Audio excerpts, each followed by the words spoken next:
முதல் வாசகம். இதோ இன்று நான் ஆசியையும் சாபத்தையும் உங்களுக்கு முன் வைக்கிறேன். இணைச்சட்ட நூலிலிருந்து வாசகம். அதிகாரம் 30, இறை திருவசனங்கள் 15 முதல் 20 முடிய. மோசே மக்களை பார்த்து கூறியது: இதோ பார், வாழ்வையும் நன்மையையும் சாவையும் தீமையையும் இன்று நான் உனக்கு முன்பாக வைத்துள்ளேன். அது இதுதான்: இன்று நான் உனக்கு கட்டளையிடுகிறேன், உன் கடவுளாகிய ஆண்டவர் மீது அன்பு பாராட்டு, அவரை பின்பற்றி அவரது வழியில் நட, அவரது கட்டளைகளையும் நியமங்களையும் முறைமைகளையும் கடைப்பிடி. அப்போது நீ வாழ்வாய், நீ பலுகுவாய். நீ உடைமையாக கொள்ளப்போகும் நாட்டில் உன் கடவுளாகிய ஆண்டவர் உனக்கு ஆசி வழங்குவார். ஆனால் உனது உள்ளம் விலகிச் சென்று நீ செவி கொடாமல் கெட்டலைந்து வேறு தெய்வங்களை வணங்கி அவற்றுக்கு பணிவிடை புரிந்தால், இன்று நான் உனக்கு அறிக்கையிட்டு கூறுகிறேன், நீ நிச்சயம் அழிந்து போவாய். நீ உரிமையாக்கிக் கொள்ளுமாறு யோர்தானை கடந்து சென்றடையும் பூமியில் உன் வாழ்நாள் நீடித்திருக்காது.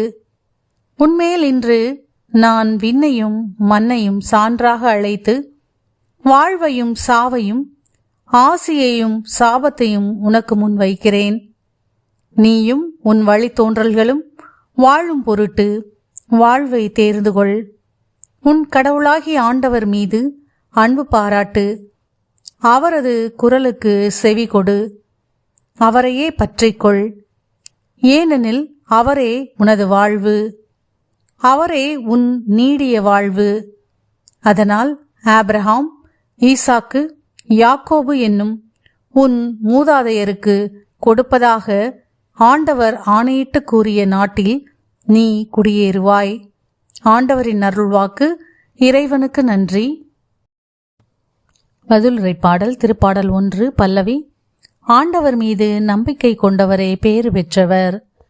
ஆண்டவர் மீது நம்பிக்கை கொண்டவரே பேறு பெற்றவர். நற்பேறு பெற்றவர் யார்?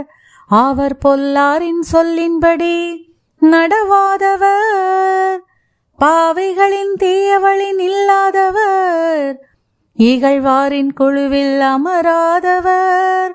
ஆனால் அவர் ஆண்டவரின் திருச்சட்டத்தில் மகிழ்ச்சியுறுபவர். அவரது சட்டத்தை பற்றி இரவும் பகலும் சிந்திப்பவர்.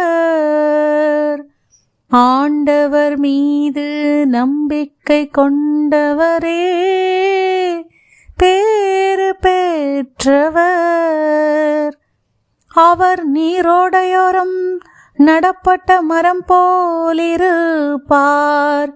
பருவ காலத்தில் கனிதந்து என்றும் பசுமையாயிருக்கும் அம்மரத்திற்கு ஒப்பாவார். தாம் செய்வதனைத்திலும் வெற்றி பெறுவார். ஆண்டவர் மீது நம்பிக்கை கொண்டவரே பேறு பெற்றவர்.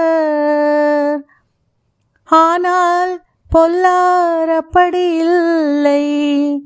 அவர்கள் காற்று அடித்துச் செல்லும் பதரை போலாவர். நேர்மையாளரின் நெறியை ஆண்டவர் கருத்தில் கொள்வார். பொல்லாரின் வழியோ அழிவை தரும். ஆண்டவர் மீது நம்பிக்கை கொண்டவரே பேறு பெற்றவர். நற்செய்தி வாசகம். என் பொருட்டு தம் உயிரை இழக்கும் எவரும் அதை காத்துக்கொள்வார். லூக்கா எழுதிய தூய நற்செய்தியிலிருந்து வாசகம். அதிகாரம் 9, இறை திருவசனங்கள் 22 முதல் 25 முடிய.